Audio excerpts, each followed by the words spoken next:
Diwali, you're watching DD India Live, India's voice to the world. I'm Preeti Kaur. Coming up in the next 30 minutes, Russia takes full control of the Ukrainian town of Avdiivka after Ukrainian troops withdraw.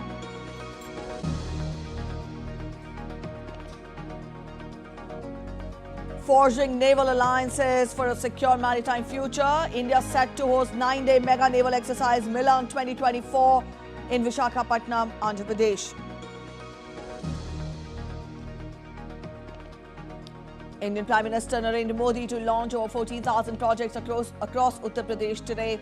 Also lays the foundation stone of Sri Kalki Dham Temple. Indian women beat USA in the shootout at the FIH Hockey Pro League 2023-24.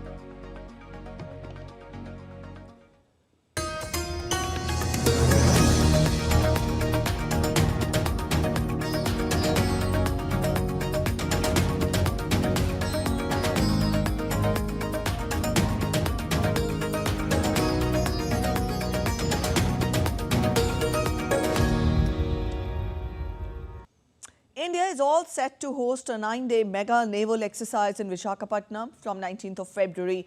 More than 50 countries are going to participate in the 12th edition of Milan exercise, which will be held at India's Visakhapatnam from Monday onwards.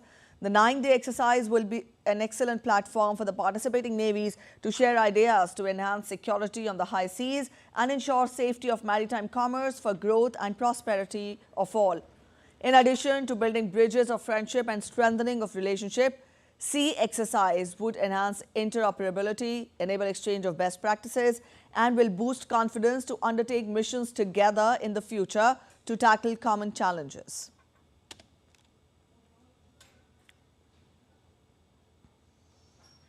Participants are arriving for Milan exercise in Visakhapatnam. The Sunrise Command of the Indian Navy extends a warm welcome to USS Halsey DDG-97 and Arleigh Burke class guided missile destroyer of the United States Navy to the city of Destiny, Visakhapatnam, for Milan 2024. The objective of the exercise is to ensure safety of maritime trade for the benefit of all stakeholders. Milan 2024 is expected to see participation of over 50 navies. Indian Navy Chief Admiral R. Harikumar said the tempo of the operation is quite high as 14 Navy ships have been deployed in other operations, which has never been witnessed earlier.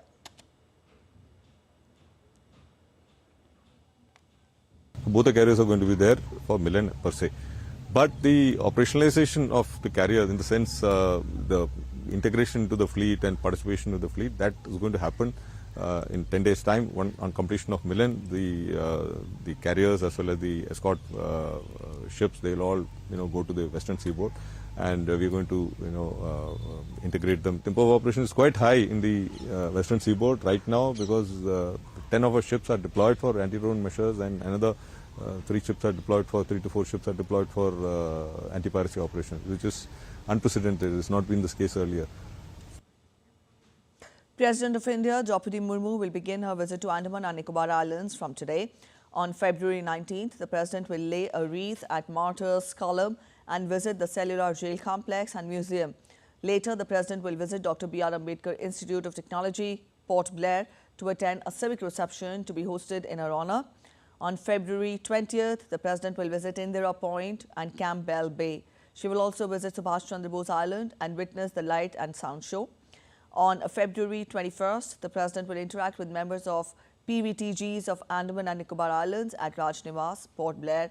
On the same day, she will witness the operational demonstration by troops at Radhanagar Beach. India's Prime Minister Narendra Modi laid the foundation stone of Hindu shrine Kalki Dham in Uttar Pradesh's Sambhal district on Monday. The event witnessed the presence of Uttar Pradesh Chief Minister Yogi Adityanath and Chairman of Sri Kalki Dham Nirman Trust, Acharya Pramod Krishnam. Prime Minister also unveiled the model of the Kalki Dham temple on the occasion.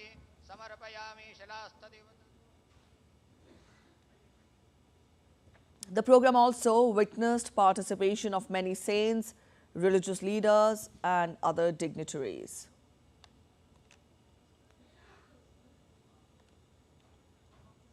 Prime Minister Narendra Modi will launch 14,000 projects across Uttar Pradesh worth more than 10 lakh crore rupees.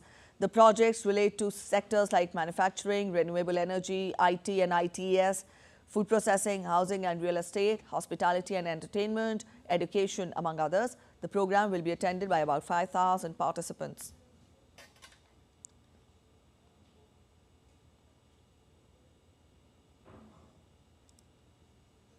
India began exporting bananas to Russia. A consignment of 20 metric tons of bananas was flagged off on 17th of February from Maharashtra. Recently, Russia has shown keen interest in the procurement of tropical fruits from India, with bananas being one of them, which significantly is a major agri-import of Russia.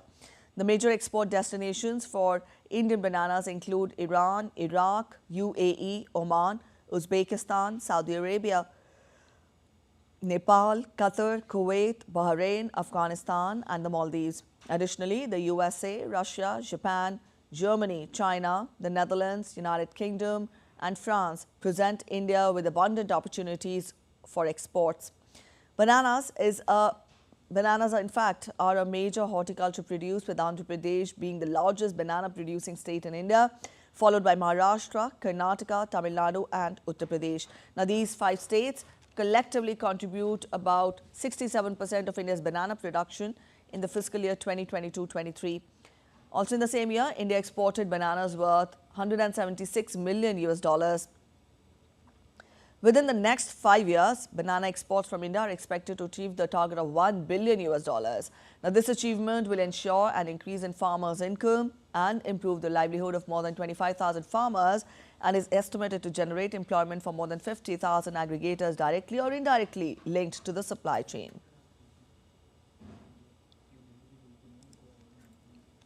The Indian government has proposed a plan for minimum support price, that is MSP, for crop diversification. The 4th round of talks between farmers and government ministers concluded on Sunday. India's Commerce Minister Piyush Goyal and Minister of State for Agriculture Arjun Munda were among the government officials attending the talks. The farmers agreed to deliberate on the proposals with experts. The proposal promises a guaranteed minimum price for farmers for growing specific pulses and corn that would be given by government cooperatives. Lieutenant General Upendra Dwivedi on Monday assumed the appointment of Vice Chief of Army Staff. He laid a wreath at National War Memorial in India's national capital, New Delhi.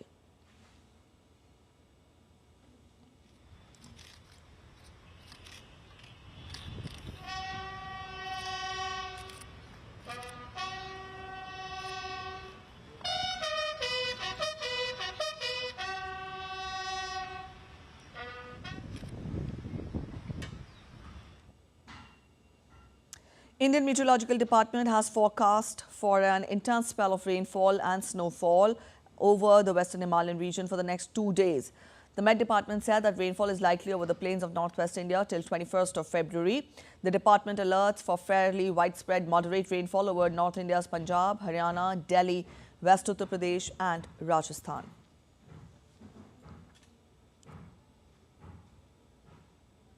You're watching DD India Live. Up next, we're in for a short break. But after the break, protests and demonstrations continue unabated against alleged poll rigging in Pakistan, though Election Commission denies the accusation.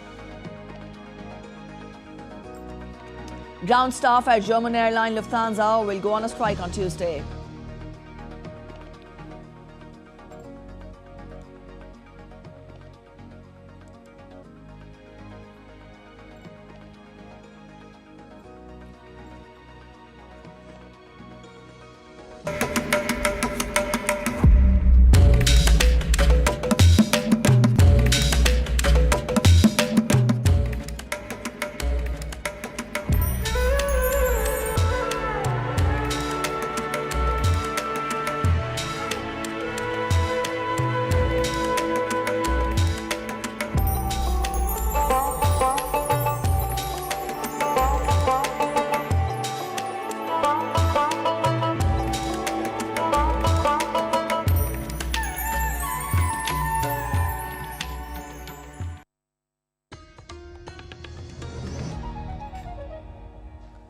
Welcome back after the break. You're watching DD India Live. Let's get you updates from the Russia-Ukraine war now. Russian Defense Ministry released a video claiming it had taken full control of the Ukrainian town of Avdiivka after Ukrainian troops withdrew on Sunday. Though Moscow said that some were still holed up in a Soviet-era coke plant, Ukraine said it had withdrawn its soldiers to save troops from being fully surrounded after months of fierce fighting. Putin hailed the fall of Avdiivka as an important victory and congratulated Russian troops. Also, this fall of Avdiivka is Russia's biggest achievement in the past 9 months since it captured the city of Bakhmut last year. The White House says it happened because the Ukrainians are running out of ammunition and blamed Congress for failing to agree on a new round of funding. Our Washington correspondent Jagruti Dave has more on this. The US House of Representatives is struggling to approve $60 billion worth of aid to Ukraine because of divisions in the Republican Party. The funding is part of a wider $95 billion foreign aid package, which was approved by the Senate earlier last week. Now, in a statement, the White House has said that Ukraine's military was forced to withdraw from Avdiivka after Ukrainian soldiers had to ration ammunition due to dwindling supplies as a result of congressional inaction. This statement was part of a readout of a phone call between US President Joe Biden and Ukrainian President Volodymyr Zelensky, in which Joe Biden reaffirmed the United States' commitment to Ukraine ahead of the 2-year anniversary of the Russian invasion. Розмова з президентом Байденом, дуже важливі акценти. The conversation with President Biden, very important points in particular about Avdiivka and the necessity for the continuation of principled and sufficient support for Ukraine. The talks with the Vice President of the United States were very substantial. Meetings with congressmen, representatives of both parties, both chambers of the American Congress. And each such conversation confirmed the key idea as clearly as possible. Ukraine can stop Putin and create conditions for him to be punished for all the evils he has done. Speaking to reporters after this call, Joe Biden also said that he reassured his Ukrainian counterpart that the $60 billion would get through Congress and into Ukrainian hands. Writing on the social media app Telegram, President Volodymyr Zelensky said that he's glad that he can count on the full support of the American president. Jagruti Dave in Washington for DD India. British Prime Minister Rishi Sunak and European Commission President, in fact, Ursula von der Leyen, spoke about Ukraine, Gaza, the Red Sea and the death of Alexei Navalny on Sunday. In a statement, the spokesperson said EU President expressed the outrage at the death of Alexei Navalny and underscored the utmost importance of holding those responsible within the Russian system to account. Sunak and von der Leyen also condemned the Houthi attacks in the Red Sea, adding the Prime Minister updated the EU Commission head on his recent conversations with the Israeli Prime Minister and the King of Jordan about the situation in Israel and Gaza. EU foreign ministers are meeting in Brussels on Monday. The Foreign Affairs Council will continue the discussion on Russia-Ukraine conflict, focusing on EU's military support for Ukraine, security commitments, sanctions against Russia and Ukraine's peace plan. The Council will also exchange views on the humanitarian situation in Gaza, settlements and regional development with regard to the situation in the Middle East, along with the situation in the Sahel region. The Council will also have a discussion with the Director General of the International Atomic Energy Agency, Rafael Grossi.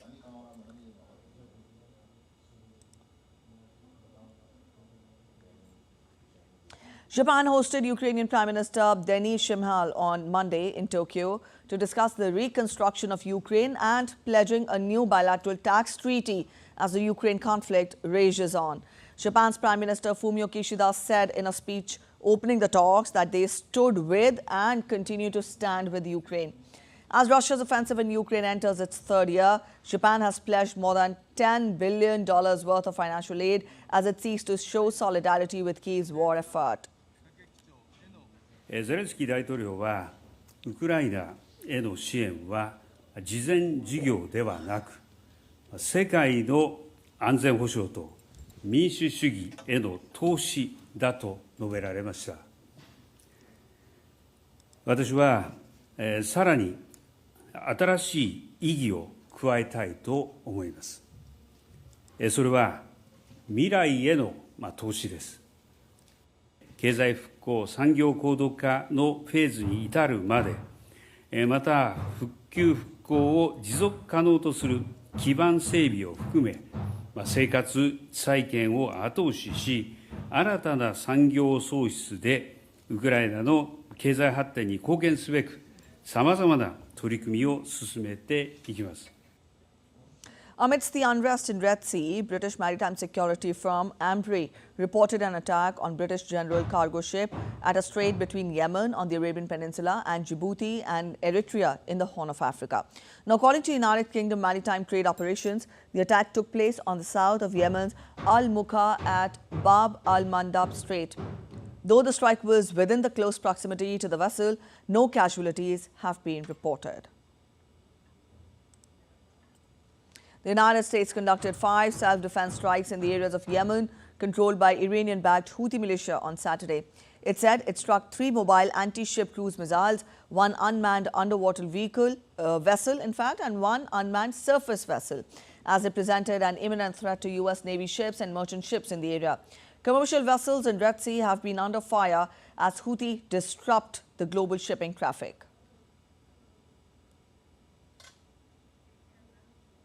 All right, moving on to U.S. elections, Republican presidential contender Nikki Haley lashed out at Donald Trump on Sunday while campaigning in South Carolina ahead of the state's primary election. Haley reminded her supporters of the legal woes the former U.S. president faces in various courts, as well as his reaction to the New Hampshire primary. Haley is Trump's last remaining rival for the Republican presidential nomination. She stressed that Trump cannot be an effective president or candidate because of his mirrored legal problems. So here we are, election day is on Saturday. And a year ago this week, I announced I was running for president. And it's been quite the roller coaster. And when I look at how far we've come, there were 14 people in the race. We've defeated a dozen of the fellas. I just got one more fella I got to catch up to. And the night of the New Hampshire election, if you were watching, Donald Trump was unhinged. He didn't expect me to get 43%. He talked about revenge. He criticized my dress.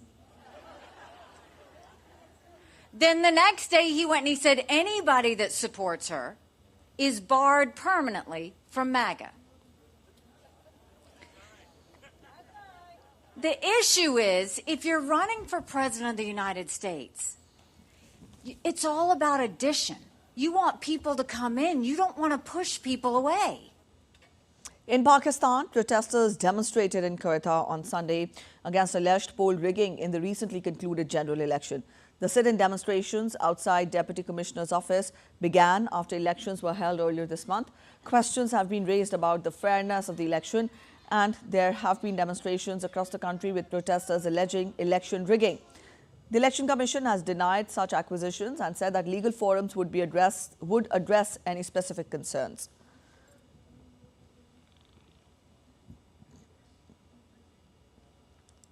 At least 64 people were killed in tribal fighting in the northern islands of Papua New Guinea. A report by local newspapers said the violence took place on Sunday and was connected to a battle between 2 tribes. Security is a major issue in Papua New Guinea, with at least 16 killed in riots in the country last month.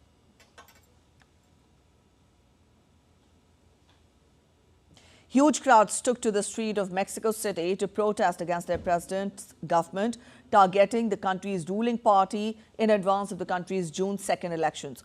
Thousands of people dressed in pink flocked to the city's main plaza, roaring, "Get Lopez out." Others carried signs which read, "The power of the people is greater than the people in power."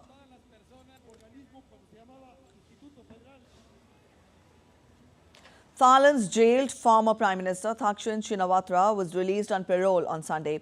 Thaksin returned to his family's Bangkok residence on Sunday morning after having completed parole proceedings. The influential billionaire was in hospital detention for 6 months for abuse of power and conflicts of interest. His sentence had been commuted from 8 years to 1 by the country's king. Thaksin was eligible for parole due his age. health condition and time served and had been detained in hospital on health grounds.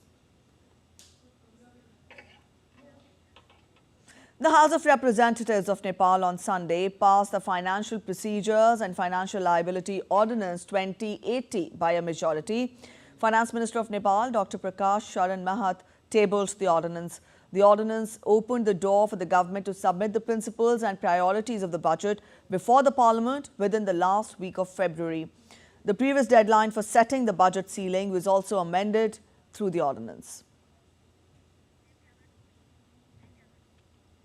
Eiffel Tower will be closed for visitors on Monday as its workers are expected to go on strike, calling for a review of the financial management by Paris City Hall. Union ministers say the Paris City Hall, which owns 99% of the Eiffel Tower operator CTS Capital, is underestimating the cost of works on the monument planned ahead of the Paris Olympic Games.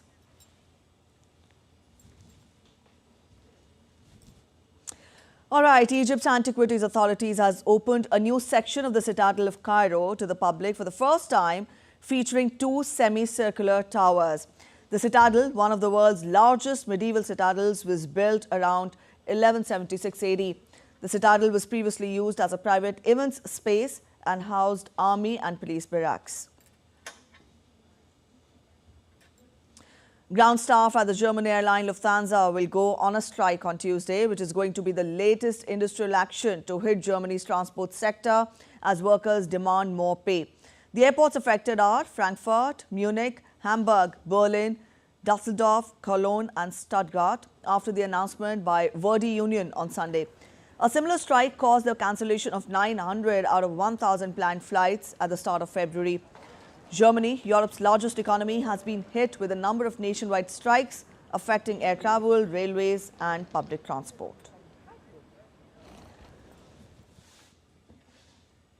Just after a day after upsetting world number 3 Australia, Indian women's hockey team once again played a fast-paced brand of hockey to defeat the US 2-1 in a thrilling shootout of their FIH Pro League 2023-24 match on Sunday. India clinched victory after the two teams were deadlocked at 1 each at regulation time in their FIH Pro League match at the Birsa Munda Hockey Stadium in Rourkela on Sunday. India's captain and seasoned custodian Savita Punya exhibited heroic prowess by making outstanding saves in the shootout as the US managed to convert only 1 out of their 5 shots through Lee Cruz. In contrast, for the home team, Mumtaz Khan and Sonika successfully converted their shots, securing a 2-1 victory for India in the penalty shootout. With 8 points from as many outings, India are currently 5th in the 2023-24 FIH Pro League standings. Indian women's table tennis team beat Hungary 3-2 in its second group stage clash to register the first win at the World Table Tennis Team Championships in Busan City of South Korea. Manika Batra won 2 matches while Ahika Mukherjee won her game. In the decider, Batra showed her class as she beat Georgina Pota with a 11-5, 14-12, 13-11 score.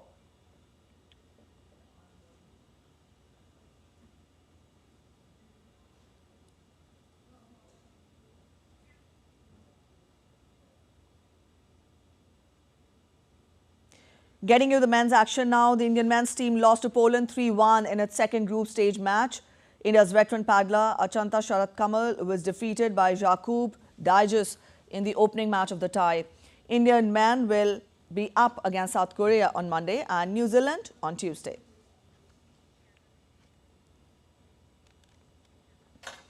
All right, that's it in this edition of DD India Live. But let us know your thoughts on the news of the day. You can connect with us on Facebook, X and also Instagram. We'll be back with more news as it breaks here on DD India. I'm Preeti Kaur signing off, and from all of us here in Delhi, thanks for watching DD India Live.